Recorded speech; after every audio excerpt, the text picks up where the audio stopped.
I don't agree with that. I don't agree with that. Don't try to be right just because it's a type of power. Be right because you genuinely know or you care to know. Welcome back to Along the Spiritual Journey.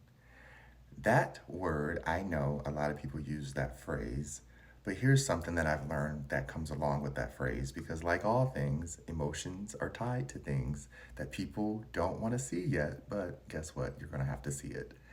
When you are having a conversation with someone and they are expressing an idea or a thought or a belief or whatever that might come along with it, it might seem to be polite to say, I don't agree with that. And then you continue forth to say why you see it a certain way. I am not in a place to disagree with someone's opinion. I am in a place to not understand where they're coming to yet because I have an answer that I've already concluded and reached. But I'm not going to say I disagree because sometimes people use certain words that they're trying to align with their emotional thoughts, but their thoughts are not always tied to the logical, tangible words that we as humans created, right? Because words are just little scribbles and scrabbles and hieroglyphics that we created and put sound to and said it's words, but it's just our thoughts, right? We say a word means a thought. So for me, if I hear someone using words that don't line up with the actual written truth, but I see that they're emotionally trying to explain, and I can see that their mind is trying to conjure in the information to align where they're trying to get to make sense so that they have some sense of understanding with the conversation they're having with you, I give them grace. And I would hope someone else gives me grace. What I see more of is people hearing someone say something and it might not sound the way that they want it to sound, and they instantly disagree, think that the person doesn't know what they're talking about, shuts them down, takes over the conversation, and then proceeds to bully them because their thoughts don't align with what they've been taught.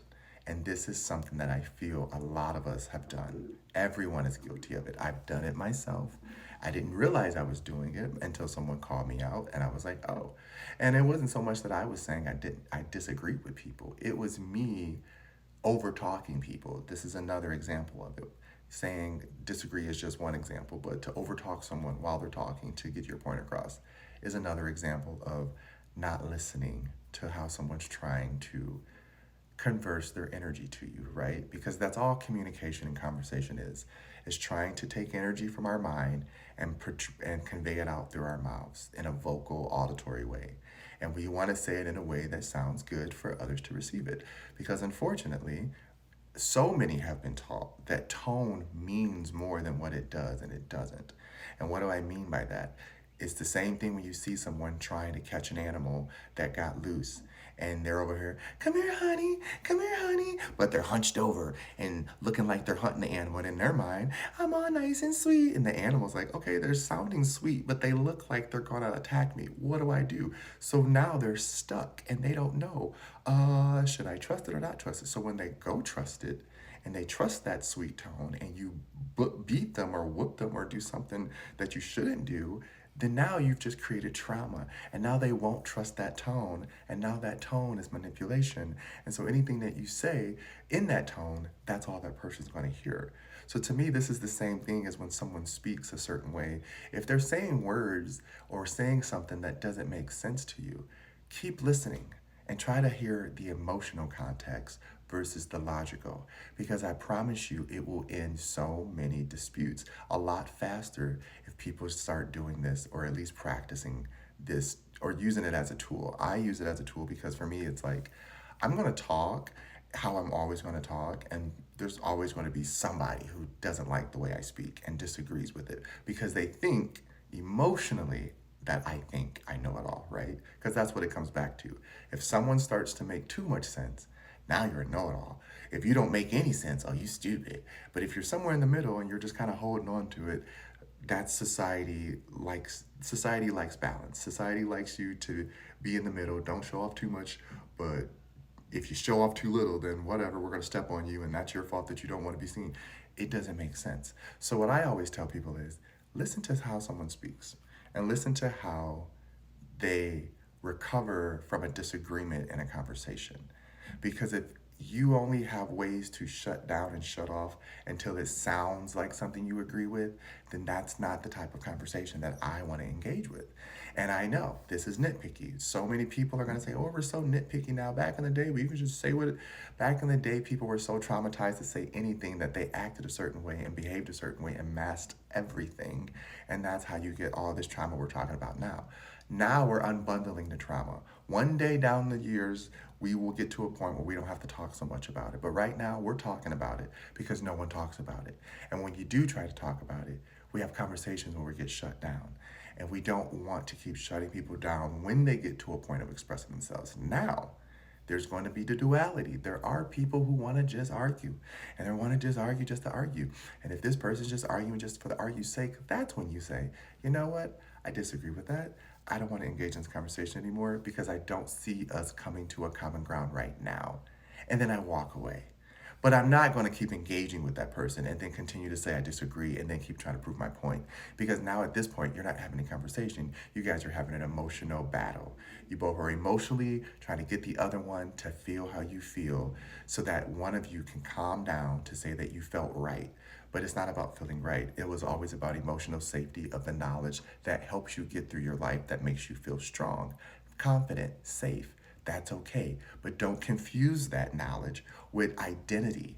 Because once you confuse knowledge with identity, now you become a condescending jerk who thinks they do know it all because you're putting other people down for trying to express a thought because they didn't articulate it right or use the proper syntax or whatever else we've been conditioned to believe in whatever society that bred us to believe we're supposed to act and speak a certain way, right? It all is laughable when you stop and think when people say certain things and it's like, you were taught your gestures, how you talk, how you speak. It's all an accumulation of everyone. Yes, we have spirit and things that come out of us and we express a certain way, but for the most part, we pick up gestures and our body just mimics them. We can't help that. It's muscle memory. The body is always receiving information, so you're not going to know where it always came from. But some people can pinpoint, like, oh, I got that from my uncle. Oh, I got that from my friend. Oh, I got this from this person. My personality is a combination of all my aunts and all the teachers and people that I respected. And it just became this person who likes to speak expressively and educate and blah, blah, blah.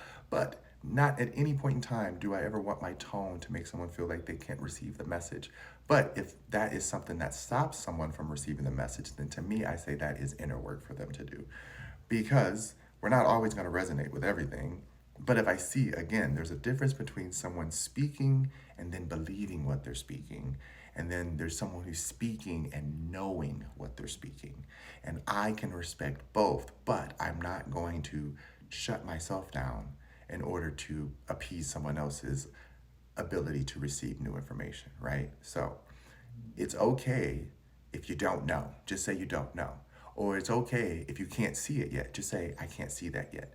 But shutting down conversations just to get your point across or to make people feel how you feel will never have a good ending. And you're always going to create this type of energy where people think like, I can't talk to them, which means they're not going to feel like they can trust you. And that's what causes all this different type of animosity in conversations and communication. And so remember, a lot of people are masking. You can meet groups of people just because they talk and sound like you doesn't mean that they're resonating with you. And there's people who don't sound like you, but it doesn't mean that they don't resonate with you. So learn how to have discernment when you're having a conversation that doesn't always agree with you, that could turn out good. Because yes, if it doesn't agree with you, walk away. Clearly, if it's a stupid conversation, walk away. But if it's someone you care about and you want to hear them out, take the time to listen, okay? I love ya. Hope that makes sense. Mwah.